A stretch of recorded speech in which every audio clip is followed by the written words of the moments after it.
मस्तूंग नुमाइंदा खसूसी की रिपोर्ट के मुताबिक मस्तूंग शहर में गैर कानूनी तजावुज़ात की भरमार ने शहरियों की ज़िंदगी को अजीरन बना दिया है।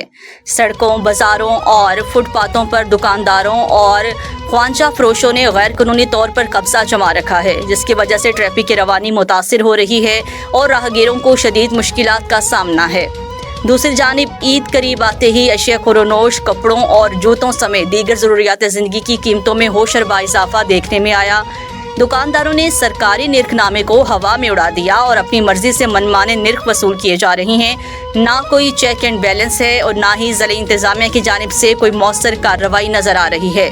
शहरियों ने मुतालिबा किया है कि ज़िला इंतज़ामिया फौरी तौर पर गैर कानूनी तजावुज़ात के खात्मे और कीमतों को कंट्रोल में लाने के लिए मौसर इक़दामात करे ताकि अवाम को रिलीफ मिल सके और ईद खुशी से मनाई जा सके।